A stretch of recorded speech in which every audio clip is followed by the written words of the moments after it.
In this video, let us see how and when to use data dictionaries, especially when working with multiple team members who are responsible for different parts of the system. For this, we have identified 6 different situations that we generally see engineers in. Let us start off with the situation where you're working with a single model to do some temporary prototyping work. In that case, the recommendation is to continue to use the MATLAB base workspace.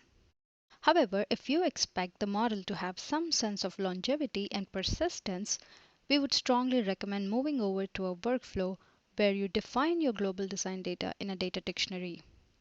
This is also true if you have a model using library blocks for componentizing your model.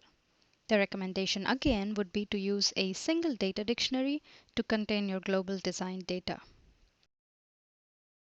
Now, things get a little bit more interesting when you start talking about multiple components that are integrated together and they share data within a larger system. And this is true whether those subsystems are developed independently or whether those components are developed within a model reference hierarchy. So, in either case, there are a number of ways to componentize your data. So, I'd like to dig into a little bit more detail in this case. The simplest case is where you have a system with multiple components, but they are developed by a single user. And in that case, the recommendation again is to just use a single data dictionary and link all models in the model reference hierarchy to the same dictionary.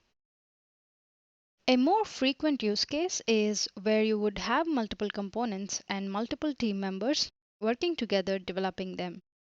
In the case where people are working closely together, the recommendation is to separate the data based on the component and to have any shared data stored in a common data dictionary that all of those users and all of those models have access to.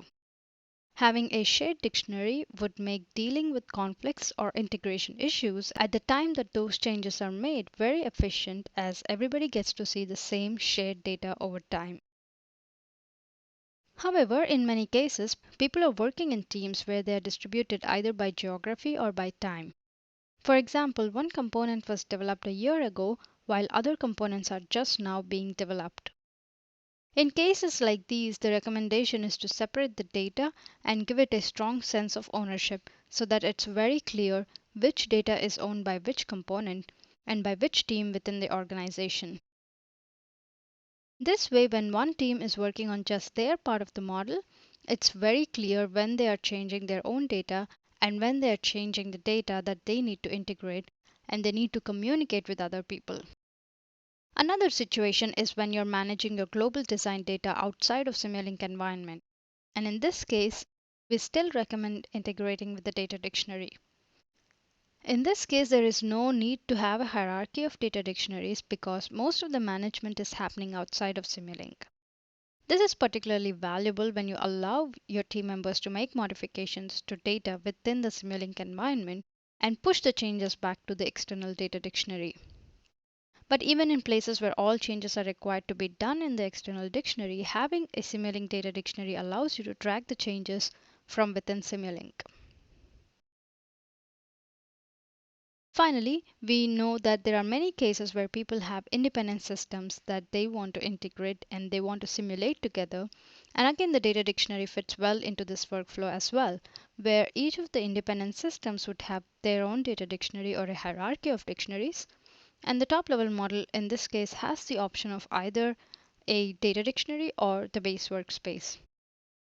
So these are the different ways that you can integrate the data dictionary into your workflow for efficient data management and team collaboration within model-based design. If you're currently using MATLAB base workspace and would like to know how to migrate to use a data dictionary, watch the Getting Started with Data Dictionary video.